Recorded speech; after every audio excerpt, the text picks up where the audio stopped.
Episode here on my channel. My name is ChaosMole, and today we are talking about, well, everything going on with Blizzard Entertainment right now and Final Fantasy XIV. I'm doing this right now live on stream, so if I'm talking to my community sometimes or it doesn't feel as prepared as my videos normally are, that's the reason for it, because we're doing it live. And so what happened? Well, as you know, Final Fantasy XIV has been very much in the spotlight in the last few days, right? And people are like, man, where is this coming from? Like, why is it now in the spotlight? And the thing is, yeah, that is a good question, but Final Fantasy XIV has been in the spotlight, or has been growing at least, for years. They have been absolutely growing for years, and I would even go so far to say they have actually been overtaking World of Warcraft years ago, but nobody really noticed. Like nobody really noticed, and nobody really talked about it. Like it was literally just, yeah, it's growing, right? It's growing. So cool. But nobody really like wondered about it. Nobody really talked about it too much, because Blizzard is also really good in putting out a message there to the people and say, yeah, okay, well, sure, we might have been overtaken by by another competitor, but let's talk about World of Warcraft. Like, the PR machine of Blizzard has been always really good. They have been doing so for years. Whenever there was a new expansion coming out, a new game coming out, a new patch coming out, Blizzard managed to release their patches for their games, or even their new games, on the same date and steal all the thunder, because they knew we are Blizzard. And when Blizzard does something, the world is looking. And for the first time ever, that has changed. So if you didn't notice, World of Warcraft has released their 9.1 patch finally after what, 9 months? 8 months? Something like that. And the big raid was coming out. And instead of having all the eyes on World of Warcraft again, even if it's just for a few days, everyone was talking about Final Fantasy XIV. And people are like, okay, what's the reason for that? Well, one of the reasons you see right here in the background, this is Mr. Asmongold, who has been one of the biggest, I would say even the biggest World of Warcraft streamers on Twitch for years. Like, whenever there was like a new World of Warcraft patch coming out, he had over 100,000 people watching him doing those patches, doing those raids. Like, he's the go-to streamer when it comes to World of Warcraft. That doesn't mean there are more World of Warcraft streamers on Twitch, but nobody has the reach and the size of the community as Asmongold has. And he was doing definitely the new raid, but he was doing it very quickly. And then after a few hours, he was like, all right, back to World of Warcraft. I'm out. Back to Final Fantasy XIV. Like, I'm done here with World of Warcraft. And that's normally not what he is doing. And Blizzard definitely didn't took that lightly. Like, there was even the, what was it? The product manager for World of Warcraft, which was going to Twitter and was like, yeah, this dude is an asshole. And the interesting part here is that everyone was like, yeah, like even Asmongold says he is an asshole, right? And like even he agrees on that. But it is interesting when the person said it and where the person did said it. So he was going to a Twitter thread which was already targeting Asmongold, and that Twitter thread was like, yeah, make sure that you are following around Asmongold all the time, and when he does something weird, report him. Immediately report him. We have to make sure that he is leaving the Final Fantasy XIV community immediately, and that he is also like taking his community with them, because we don't want those assholes in our game. Which of course is absolutely ironical, because they're the assholes doing that, right? And that was the thread the Blizzard person chose to make a statement like that. Like, you could clearly see there was a person who was fed up by a lot of things, and they just waited to explode. And that was the moment where they decided to explode because, as I said, normally Asmongold is the World of Warcraft streamer. Whenever World of Warcraft is doing something, no matter how stupid it is, no matter how boring it is, he would be there because he has been playing World of Warcraft for so long, and Blizzard could always count on that. A lot of companies sometimes seem to forget that streamers can just do whatever they want, and instead they are seeing them as the long arm of their marketing tools, and when they snip with the finger, those people have to jump. And it worked kind of for Blizzard over the years. And now that was the first time where the streamers just said, nah, this time, I don't care. I don't give a damn. Have a good one. And I think this was the first time where, I wouldn't necessarily say where Blizzard's bubble was bursting, but it got cracks. Some deep cracks in it. That they are not as invincible as they seem. And, well, as they said themselves, once in World of Warcraft, no king rules forever. Right? And I think they're panicking a bit. So, just yesterday, there was a very interesting thing happening, and this was apparently a leak from internal chats at Blizzard Entertainment. So let me show you this. Whoop. This is the Imgur thingy. And we're right here. Insider leak on the current happening inside Blizzard. We of course, don't know if this is true or not. Like, we have no clue.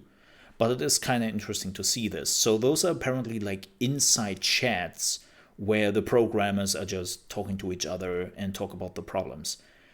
And they are saying that Shadowlands is a shit show. Critical response, player drop-off, and just about every engagement metric outside of the cash shop have been catastrophic. No higher up expected this because of their "we are too big to fail, if we build it, they will come" mentality. And we have heard this before. Like, we have heard from multiple sources about this before, that Blizzard has this belief of Blizzard magic. Like, we even heard it from Blizzard themselves when they had there was the documentary about how Project Titan, the next MMO, became Overwatch. And Blizzard said it themselves, like, we were pretty much full of themselves. Unfortunately, the people who have realized that they were pretty much full of themselves left the companies years ago. So we are apparently back to the whole, and we are full of ourselves. They refuse to accept their focus on the world being a begrudged mechanic to funnel players to raiding is not appealing to the player base at large because it appeals to them. They have spent the last 4 months trying to course correct, but there is no solid direction, and the response to 9.1 has only made things worse. Yeah, the reaction to 9.1 was pretty bad, all things considered. And I think this is the biggest problem World of Warcraft has nowadays. I think this is the biggest problem. What is World of Warcraft at this point? It's leveling, raiding, a few dungeons, PvP. That is the whole MMO experience you get. And I use the term MMO lightly here. Because an MMO should be so much more than just raiding, dungeons, PvP. That's basically what Destiny is at this point. That's basically what Warframe is. Just because you don't have like a fully connected world. And that was the problem for Blizzard for years. This is not just a problem which occurred with Shadowlands or Legion or something like that. Like, World of Warcraft was always that from the beginning. And instead of working on new aspects, they were just like, Yeah, no, it works. So why should we add anything? Why should we change anything? And Final Fantasy XIV does exactly that. Yes, we have leveling in Final Fantasy XIV. We have multiple raids in Final Fantasy XIV. We have dungeons. And we have a PvP system. So what? Let's call it PvP. We have a PvP system in Final Fantasy XIV. But the point is, we all have that in Final Fantasy XIV, but more. We have a super in-depth crafting system, which we don't have in World of Warcraft. Like, when you would say, all right, we are removing crafting in World of Warcraft the next day, everyone would just say, yeah, okay, whatever, nobody cares, cool. If you would say the same thing in Final Fantasy XIV, people would want to have the head of that developer who just said that. Like, some people have been doing crafting in Final Fantasy for years and nothing else. Like, for them, crafting is the end game. And with Shadowlands, they even added an end game component to crafting where you have to rebuild your own city. It's a huge undertaking for crafters, and they love it. And now with the next expansion, they will also add like farming, like farms to the game. You can also use it as a non-crafter, but it will help, again, the crafting community quite a bit. Like, fishing is crazy in Final Fantasy XIV. Like, there are some people who are doing nothing else but fishing. You have activities who have nothing to do with crafting something or finding something. Like, we have the Gold Saucer, which is a big casino. Funny enough, Asmongold actually found yesterday on his live stream, he found the Gold Saucer, and he was done after that. Like, he was literally just done after the Gold Saucer. And, like, Final Fantasy XIV has multiple events coming up every few months. And no, I'm not speaking about like Halloween and Christmas and all that, but they have like tons of in-games events happening. And it's just, there's so much going on in Final Fantasy XIV, which has nothing to do with farming gear and doing the raiding. In World of Warcraft, if you don't want to raid, if you don't want to do PvP, you don't have to play World of Warcraft. There's nothing there. And by the way, hey Zoe, hey Draco, hey Mimonic, good to see you. I read all your comments. The ocean fishing, yeah, ocean fishing in Final Fantasy XIV is crazy. Yeah. Yeah. And hello to you. So, Sylvanas' plan to replace the Arbiter despite so many people in the company, and God knows how many online saying this would be a total replication of Kerrigan's storyline in StarCraft 2 that killed non-competitive interest in the brand entirely, and you can only go, no, they will like it eventually. For so many real-world years before it's time to change course, thus far, that has not happened. I think this is another problem. When you are looking at the story of World of Warcraft, and a lot of people always say when they are looking at Final Fantasy XIV, they don't care for story. They don't care for story.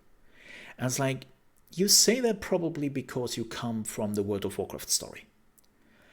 The World of Warcraft storyline makes no sense for me whatsoever.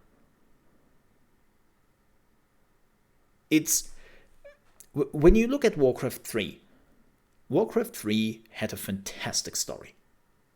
It was well thought out, and you always could feel the decisions and the human side of the characters in Warcraft 3. They made bad decisions. They made good decisions. They made decisions which will not make sense right now, but maybe a few hours into the game. And in World of Warcraft, that doesn't really happen. Like, one of the best examples of the storyline, which I really hate in World of Warcraft at this point, is the Arthur storyline. Like in Warcraft 3, Arthur was a monster. He had a lot of hubris inside of him. He believed in himself that he was destined to become the king of kings, and he would do everything for power. Everything. He didn't care for anyone. Like, Arthur's made a lot of the decision on his own, and he was not under mind control, as they suggested in World of Warcraft Wrath of the Lich King. And then at the end of it, when Arthas was dying, #spoiler, he was like, "Oh, is it over, father?" It's like, what do you mean by it's over? Like, what? Like, they made him look like as if Arthas was tricked into become the puppet of the Lich King, and all the decisions he made, he didn't make on his own. It's like, what? No, don't absolve this asshole. Like, he was a monster through and through. He made all those decisions. And I hated that storyline so much for it. And we see this again and again, now with Sylvanas. It's like, oh no, poor Sylvanas got tricked into all of this. Oh no, yeah, actually, the genocide she started, sure, whatever. The tree she burned down, all the people she murdered and tortured, she all got tricked in doing this. Poor Sylvanas. Oh, get a head pat. I was like, what? No! It makes no sense. And that's what Final Fantasy XIV is doing fantastically well. They're building this story, and none of the characters in the game are doing something which you wouldn't kind of expect. Like, it makes sense how the characters in Final Fantasy XIV act. Yeah, there's some characters who act erratic, and you are sometimes surprised by their outburst, but that's their character. So, World of Warcraft has a huge story problem. The elephant in the room is Final Fantasy XIV. To the people in charge, they're acting like this came out of nowhere and don't even seem to understand why it's drawing players away in their tens of thousands. Well, we have already talked about this quite a bit.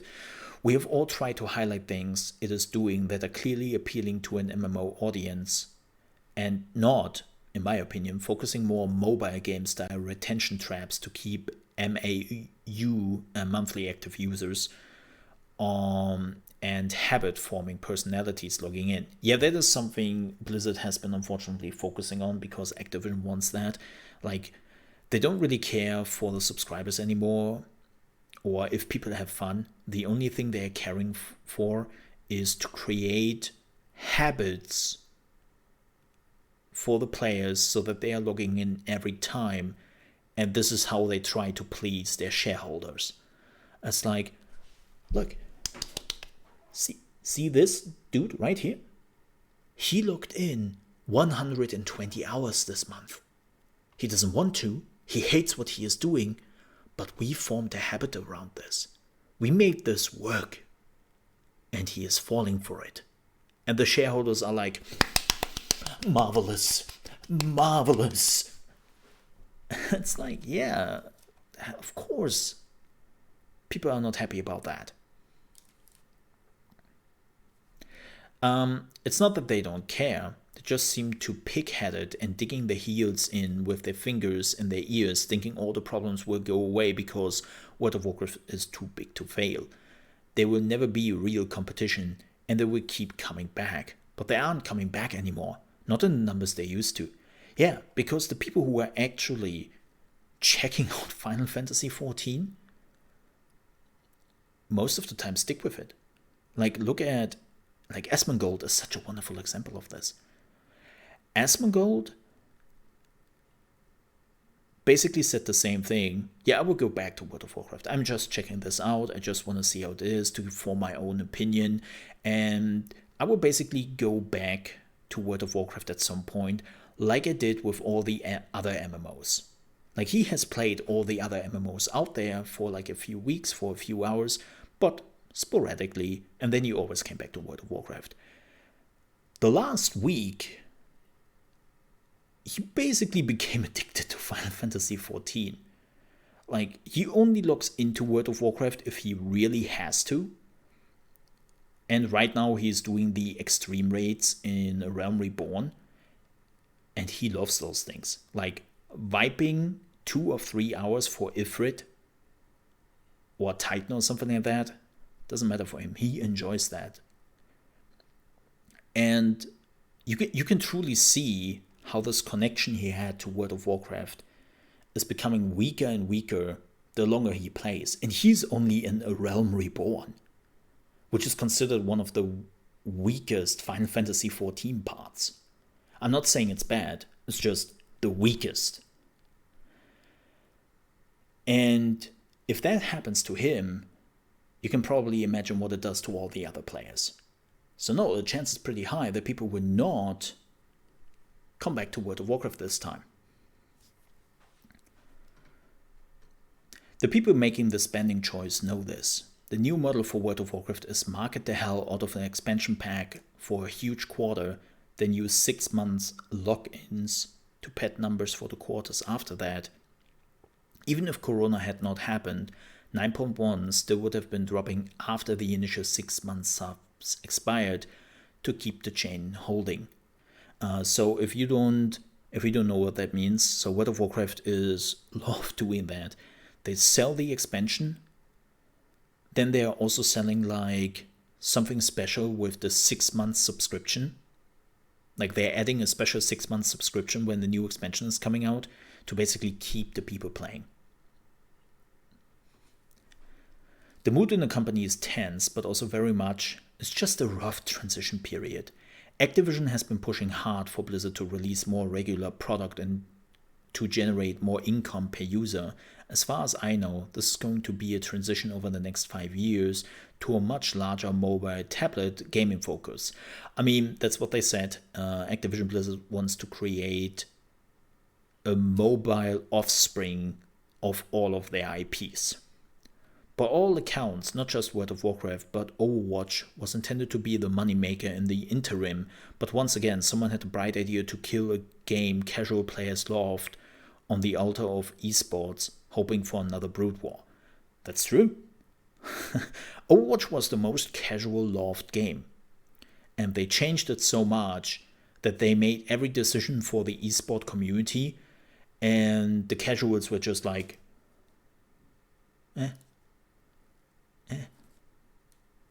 whatever.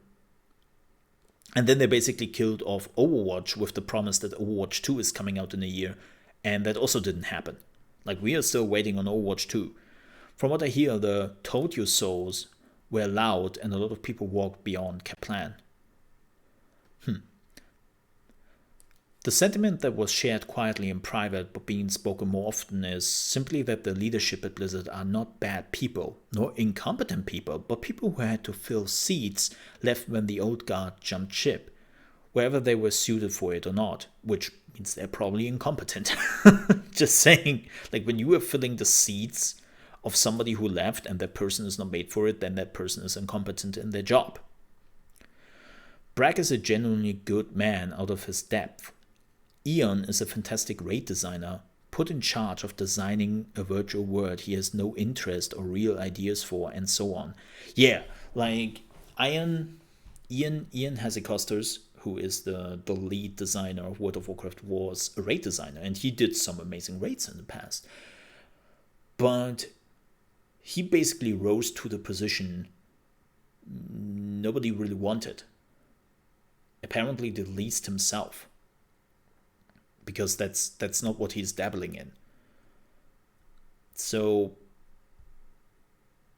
it's like, it's a bit different with Final Fantasy XIV and Yoshi P. Yoshi P has never worked on a Final Fantasy game before.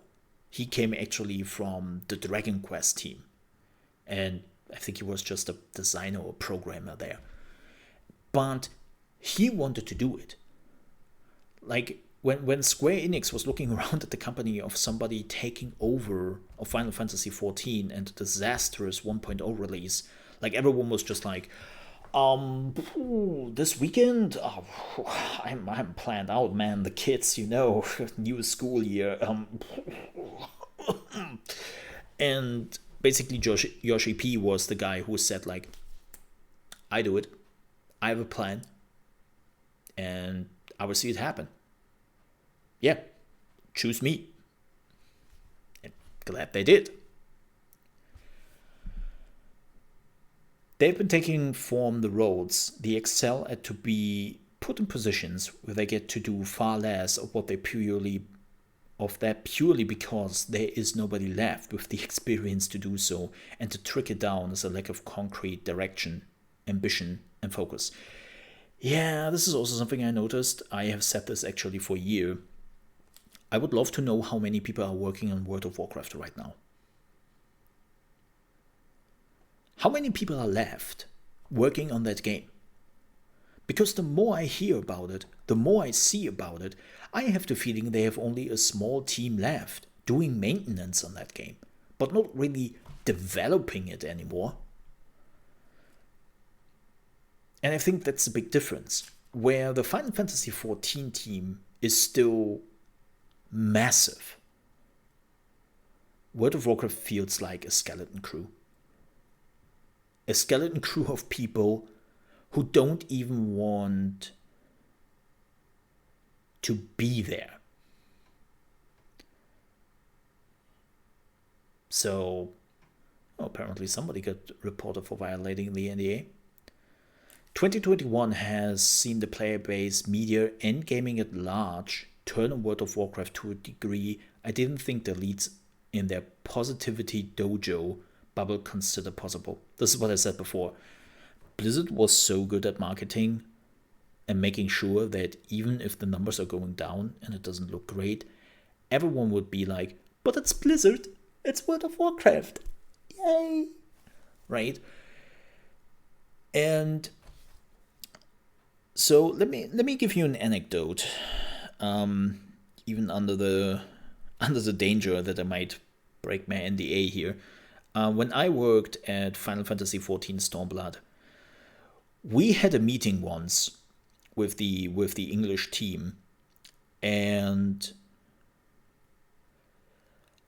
whoa, I think this was the most open conversation I have ever seen in the video game industry. Like, people were literally talking to each other in the way of, what the fluff was that idea? Like, who actually greenlit this, and why are we pushing for it? I will not go into details what it is, because then I'm 100% sure I will break my NDA here. But it was very outspoken. It was not aggressive. But it was this, okay, we have to talk about this. This cannot happen. And this is not okay. And that conversation was going on probably for 2 hours. Then the Japanese team jumped in. And it got even further than that. And the Japanese development team was like, well, we can try it, but this will not work out. This is bullshit. It was one of the most open discussions I think I have ever had. And I wouldn't have expected, especially coming from Japanese people, because they have very much like don't want to lose their face, right? And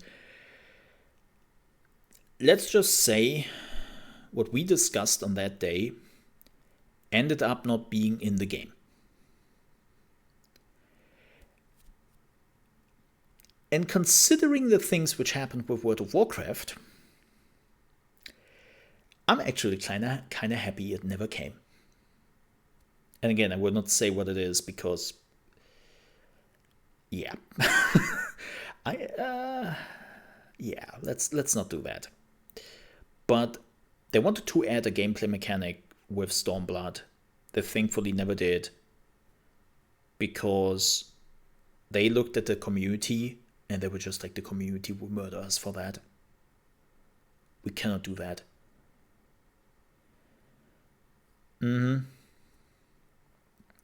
So yeah, Asmongold is on Cactua. It's rough. So yeah, it's gone from people going, this is how Blizzard needs to fix World of Warcraft, to World of Warcraft is no longer salvageable, time for greener pastures.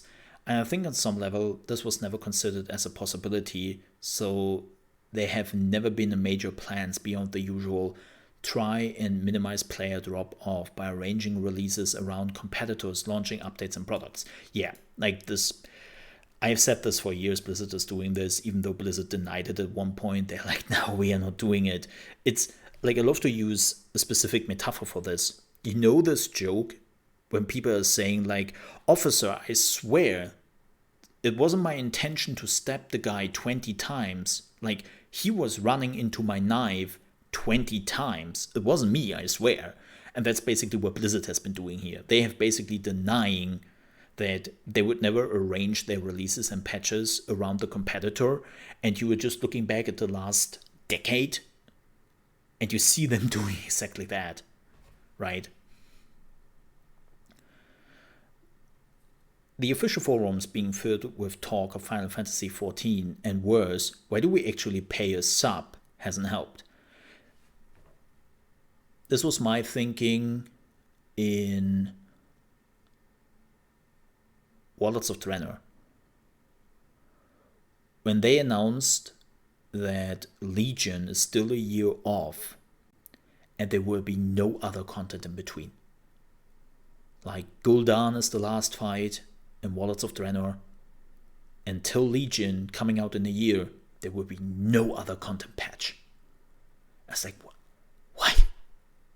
I'm not paying you $13 per month for not having a year of new content, just you so can prepare for the new expansion. What do you think you're doing here? Like, this is not a charity. I'm not giving you my hard-earned money every month for nothing. And that was the moment which, at least for me, it clicked. And I was like, yeah, like World of Warcraft? That's whatever. There has been some testing the waters lately from certain higher-ups if we can remove the line "no king rules forever" and read into that what you will. What? No, I cannot believe that. So there is the line in the, I guess I said, in the Wrath of the Lich King cinematic, where the father of Arthur is saying, like, "no king rules forever, my son." And people are using this very much to pick on World of Warcraft here a little bit, but I cannot believe this. There's still arguments going on about the Kel'Thas voice actor shitshow. I don't know much about it, but I know it's heated. Wouldn't be the first time a knee-jerk reaction only seemed to generate bad press. I have no clue what this means. We lost a noticeable amount of PvP engagement after the Swifty thing. I have also no clue what that means. I have apparently completely missed this. Interesting. The Preach interview was treated as a disaster, and there was talk of more strongly vetting interviewers for bad actors and only engaging with a list of questions Blizzard provides. Some pointed out that it could just be used to create some form of fireside chat akin to Final Fantasy XIV live letters, but that fell on deaf ears. Yeah, this is also something, like, I have to say this. I don't really know what the Preach interview exactly is, but I have heard that Blizzard had some disastrous interviews in the last few weeks where they were going on record, and every time the interviewer was asking them a relatively tough question, their reaction was like, "Well, we are Blizzard, what do you want, bitch?" And the problem with World of Warcraft, I really think, is Final Fantasy XIV is very open with its community. The live letters of the producer are a way to paint a positive picture about Final Fantasy XIV, but also listen to the community and get ideas from said community. And they love to do that. Like when I worked at Final Fantasy XIV, I have heard that this is one of the most looked forward events at Square Enix in Japan. That all the people are coming together they're hearing all the reports, they hear the good stuff, they hear the good things, the bad stuff, the really ugly stuff, and then they will react to it. Like, they love that. They love to hear from the community, no matter if it is good, no matter if it is bad. And World of Warcraft doesn't really have that. There's basically no communication at all. And Blizzard has this view of, you don't know what you want, but we know what you want. And people are just like, no, you don't. And if you would listen to us, you would probably notice that.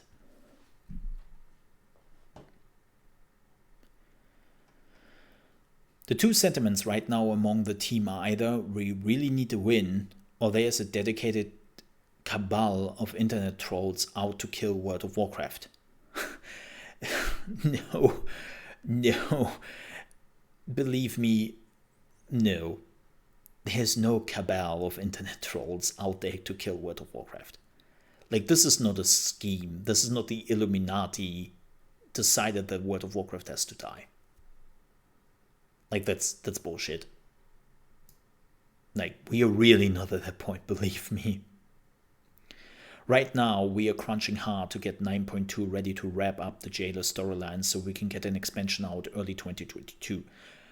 Which would be super early if that is the case. Like, this is the point where I'm not sure if this is real or not. Like, keep in mind, those are apparently, like, leaked chat logs and whatnot.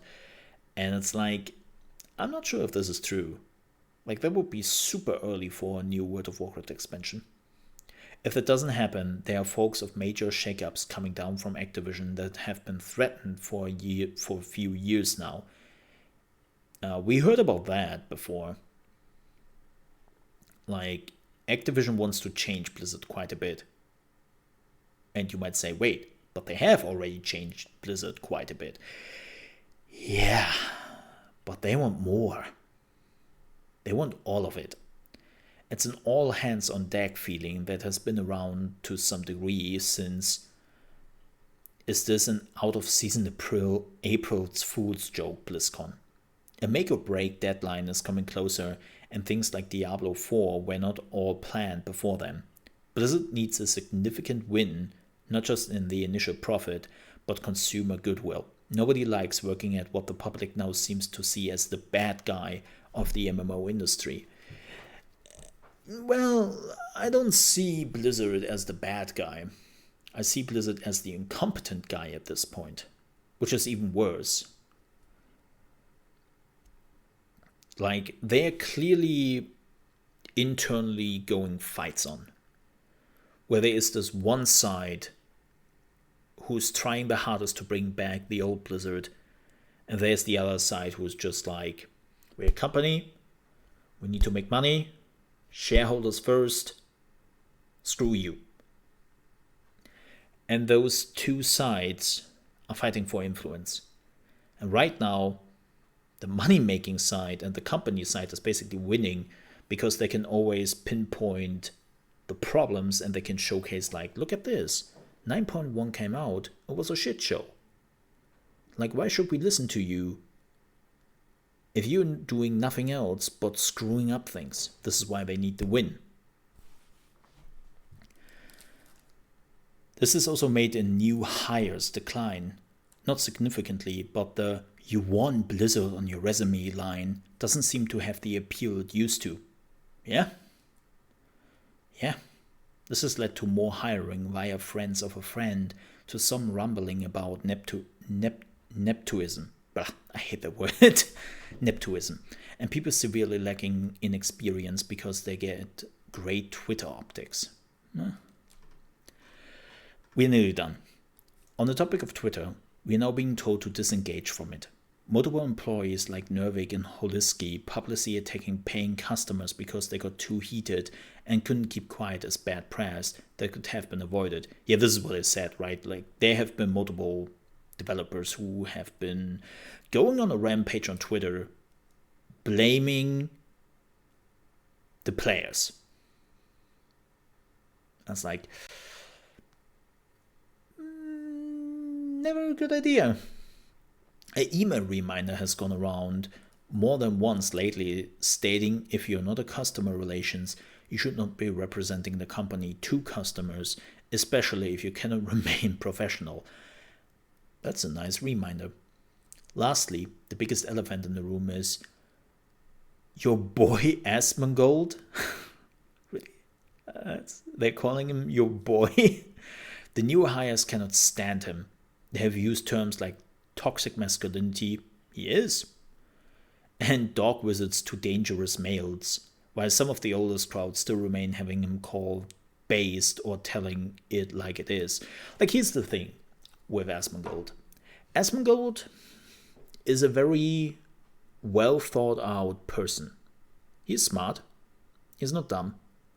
He knows exactly what he is doing. Unfortunately, he has also a community which sometimes drags him down to certain depths.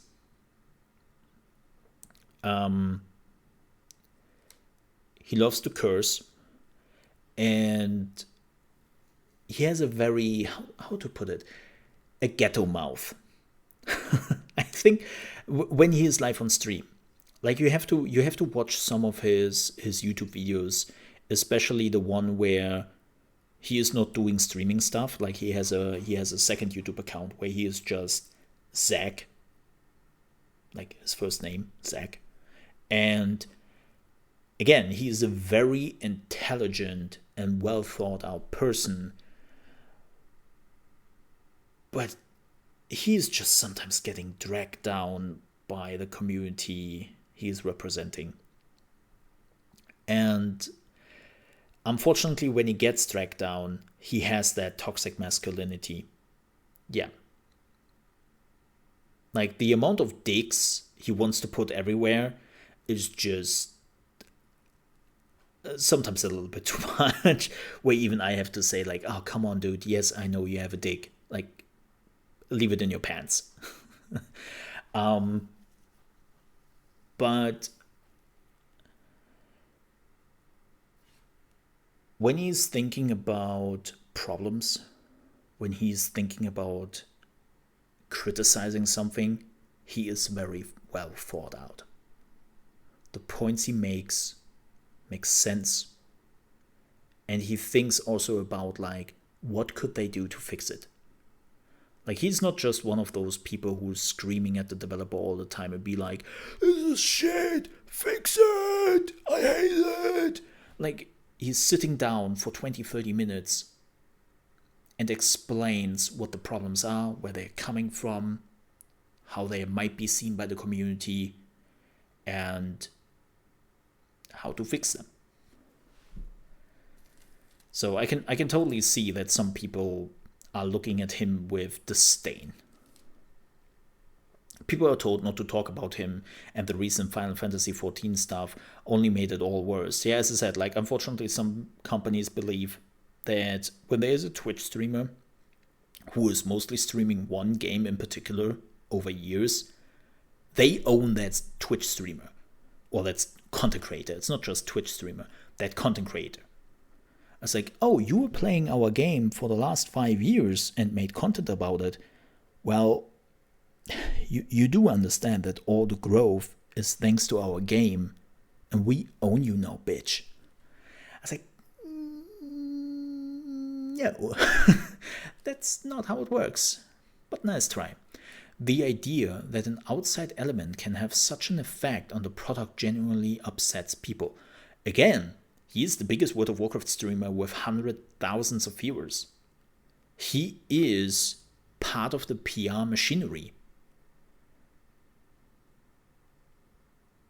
He is part of the PR machinery, but you have no control about that part. And that part of the PR machinery just decided to go to the other side. Like, welcome to content creation and the power content creators have.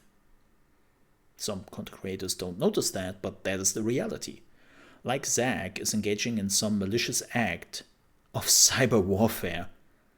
Yeah, we call that PR, by the way. Many of us have pointed out the now famous quotes by Naoki Yoshi P, about understanding that players will drift and we need to make something worth coming back to because they want to, but some people, for lack of better words, see our customers or consumers, as they refer to them nowadays, as some kind of agnostic relationship where the goal is not to being an entertainer putting on a show for a crowd, but some kind of game hunter trying to trap a large profitable kill. Whales. Yeah. Like, I said this before, especially for Activision Blizzard. You are money bag, and they will hunt you down. That's what you are. A running, breathing money bag, and they want all what's inside of you, the money. Also giggity. I wish I could blame Activision, but this is a sentiment from more of the younger crowd than the tech boomers, which personal opinion is probably why so many folks like Metzen and Morheim left. Interesting. I mean, I see this more and more. Like, you're just a cash grab. Like, as unfortunate as it is. Before you ask, yes, the topic of wokeness has shown up in group talks. It's not all some grand social justice warrior conspiracy. People really do want people to feel welcome and represented. However, the we need everything vetoed by people not working on it to see if it's inoffensive and bland enough rubs some of us the wrong way. I don't really want to talk about this particular topic, but let's be real here. World of Warcraft has a toxicity problem. It's a community which is very aggressive. Like, the moment you're doing something wrong, the moment you are doing something not as planned in the game, the community snaps very often in World of Warcraft. In Final Fantasy XIV, you don't really have the problem. Like anything in life, you can take something too far and lose sight of the core ideals. And with everything gone on since Blitzchung, it feels like people are forming like factions to pull people in different directions to decide what Blizzard's identity is now and how to appeal to new players. There's been some drop-offs with go woke or broke as the only answer in the server when unsubbing, but honestly, we are losing subs in unforeseen numbers anyway and still making more money than ever through cash shop heavy users, aka whales, so it honestly doesn't make an impact. Yeah, but when you lose the whales in your cash shop and you have also already lost the subs, then you have a problem. Second, you're working at a company with shareholders, and what they want to see is growth, permanent growth, not stagnation, not going down a bit, up. And up is the only way. Now, we can now discuss if this is stupid or not, but that's what they want. That's what they're there for. So when you are saying, hey, we're losing subs, but we can offset that with the in-game shop, that's stagnation. It has to go up. So that is a problem. All in all, things are rough right now. Blizzard doesn't have the love of the customer anymore, is no longer treated as the industry giant, and while Diablo 4 and Diablo 2 Resurrected and Immortal are going to kill Diablo even if they fail, the sentiment for World of Warcraft and Overwatch 2 are a lot more tense and stressful. The phrase, it might be good to brush up on your mobile development portfolio if we get another underperformer, has been doing the rounds a lot. If Shadowlands continues a stark decline and Overwatch 2 is looking to underperform like its current projections suggest, I think the Blizzard of a few years from now will be intimidating King a lot, the mobile developer. King is a mobile developer. A lot more than trying to learn any lessons from Square Enix MMO division. It's so funny to see this, because that's kind of what happened with Final Fantasy XIV. When Final Fantasy XIV came out, 1.0, They were doing exactly that. They were full of themselves. They believed they created a masterpiece with Final Fantasy XI, and they don't have to look at any other than themselves on how to create a game.